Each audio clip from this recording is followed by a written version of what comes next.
Hello everybody, myself Rahul Devrai. Welcome to my YouTube channel Social Science worksheet number 47. Today's topic Outcomes of Democracy. लोकतंत्र के परिणाम। लोकतंत्र के परिणाम के अंतर्गत हम लोग आज के वर्कशीट को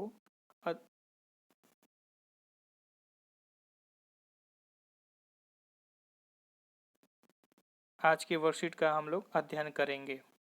शासन प्रणाली के बारे में अध्ययन किया था हम लोगों ने।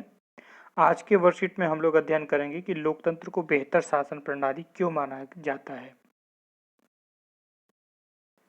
यानी बेहतर शासन प्रणाली के साथ साथ लोकतंत्र में उत्तरदायी, जिम्मेदार और वैध सरकारें होती हैं। डियर स्टूडेंट्स, बोर्ड एग्जाम के पॉइंट ऑफ व्यू से आज के वर्कशीट से एक महत्वपूर्ण प्रश्न बन सकता है। प्रश्न है, लोकतंत्र किस तरह उत्तरदायी, जिम्मेवार और वैध सरकार का गठन करता है। या इसे हम दूसरे अर्थ में कह सकते हैं कि लोकतांत्रिक शासन उत्तरदायी, जिम्मेवार और वैध शासन होता है। इसकी व्याख्या कीजिए। और ये बोर्ड एग्जाम में 5 नंबर में प्रश्न पूछा जा सकता है। आज के वर्कशीट के द्वारा लोकतांत्रिक सरकार को उत्तरदायी, जिम्मेदार और वैध शासन क्यों माना जाता है, इसका अध्ययन हम लोग करेंगे। वर्कशीट का अध्ययन करने से पहले हम लोग एक बार लोकतंत्र को देख सकते हैं कि लोकतंत्र जनता के द्वारा और जनता के लिए शासन है। ये वर्कशीट का जो पहला पॉइंट है वो है उत्तरदायी, यानी लोकतांत्रिक सरकारें उत्तरदायी होती है जनता के प्रति। अकाउंटेबल, यानी जनता के प्रति अकाउंटेबल होती हैं, उत्तरदायी होती हैं। सरकार को फैसले लेने के प्रति उत्तरदायी माना जाता है। सरकार जो अपने फैसले लेने के प्रति बनाए गए कायदे कानून को मानती है और जनता के प्रति जवाबदेह होती है, क्योंकि यह लोगों की सरकार है, लोगों के द्वारा बनाई गई है तथा लोगों के लिए है। तो इसमें क्या होता है कि बेहतर फैसले लेने की संभावना ज़्यादा होती है। और जनता द्वारा जो चुने गए प्रतिनिधि होते हैं, चाहे एमपी हो, एमएलए हो, एमपी एमएलए यानी विधायक सांसद हो, लोगों के प्रति उत्तरदायी होते हैं, अकाउंटेबल होते हैं, प्रक्रिया को मानने के लिए उत्तरदायी होती है। और इसमें फैसले बेहतर होने की संभावना भी ज़्यादा होती है। इन्हें विधायिका और विपक्ष का सामना भी करना पड़ता है। इसका तात्पर्य यह है कि अगर लोग उनके कामों से खुश नहीं हैं तो लोग अगले आम चुनाव में अपने नेता या जनप्रतिनिधि बदल सकते हैं। प्रत्येक कार्य का उत्तर देना जनप्रतिनिधियों के लिए जरूरी है। साथ ही साथ सरकार विधायिका के प्रति क्या होता है, उत्तरदायी होती है, यानी संसद के प्रति उत्तरदायी होती है। और विपक्ष में, लोकतांत्रिक सरकारों में विपक्ष का सामना भी करना होता है। जब विधायिका, संसद और विपक्ष का सामना लोकतांत्रिक सरकारें करती हैं तो जो कानून में कमियां या निर्णय में जो कमियां होती हैं वो पता चलता है, और पता चलता है तब सरकार उन कमियों को दूर करने का या उसमें सुधार करने का प्रयास करती है। लोकतांत्रिक सरकार को बेहतर बनाने के लिए जो अगला पॉइंट है वह है जिम्मेदार, यानी लोकतांत्रिक सरकारें किस प्रकार जिम्मेदार होती है जनता के प्रति, उसको हम देखेंगे। इसमें क्या होता है, लोकतांत्रिक सरकारें अपने लिए गए फैसले के प्रति जिम्मेवार होती है। और यानी कोई फैसला लिया है और उसमें कुछ भी गलतियां हो तो सरकार इसके लिए जिम्मेदार होगी। यदि सरकार के फैसले में कोई कमियां होगी तो जनता उसके प्रति आंदोलन करेगी और चुनाव में सरकार को हार का भी सामना करना पड़ सकता है।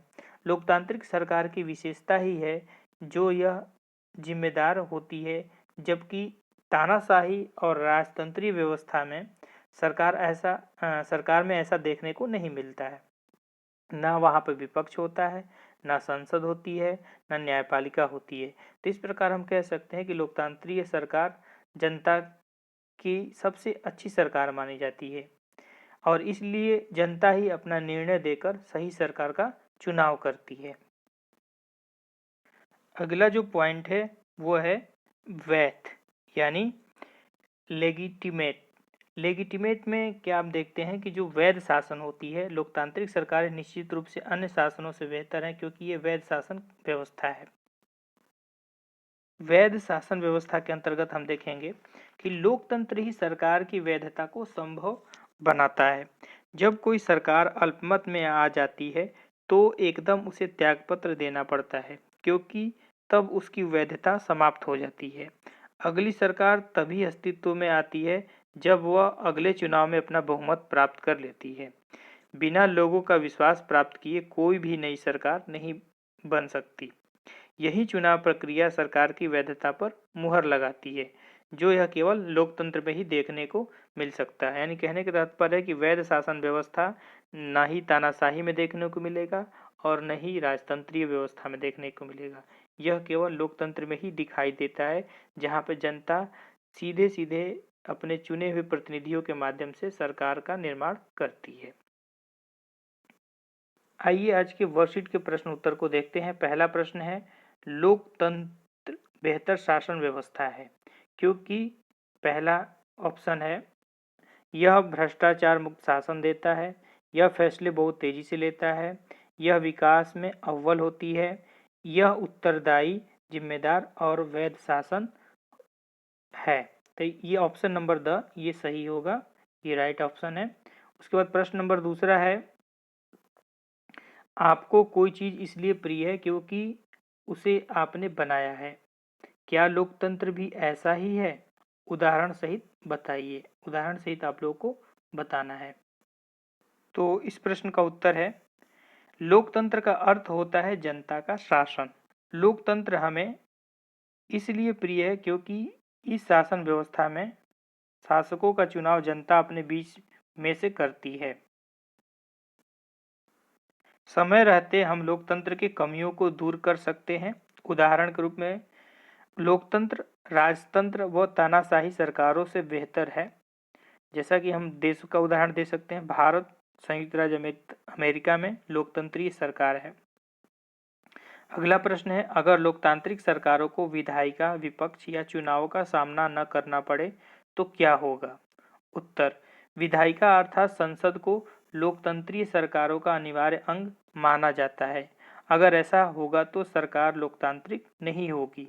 चुनाव द्वारा जनता अपने शासकों को चुनने और बदलने का अधिकार होता है। लोकतंत्र में सरकार की आलोचना करने के लिए विपक्ष का होना अनिवार्य है।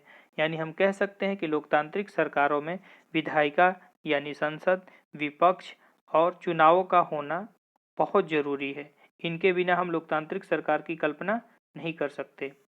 अगला प्रश्न है, आप अपने जीवन में बहुत से कामों के लिए उत्तरदायी होंगे। स्वाभाविक सी बात है कि आप अपने जीवन में बहुत सारे उत्तरदायित्व को लेकर जीते हैं। तो लोकतंत्र किन किन बातों के लिए उत्तरदायी है? उत्तर है, बेहतर जनता के हितों में फैसले लेने के लिए, सामाजिक टकराव को कम करने के लिए, देश में एक समान विकास के लिए, जवाबदेह और वैध सरकार के लिए, पारदर्शी शासन व्यवस्था के लिए, समानता और शांति व्यवस्था के लिए। यानी इन बिंदुओं के लिए लोकतंत्र उत्तरदायी है। आशा करता हूं बच्चों आपको वर्कशीट के जितने भी पॉइंट्स हैं अच्छे से समझ में आ गए होंगे। अगर आपको कोई भी कन्फ्यूजन है, कोई भी प्रश्न है तो आप कमेंट बॉक्स में कमेंट करके आप मुझसे प्रश्न पूछ सकते हैं। आज के लिए बस इतना ही। धन्यवाद। Thank you.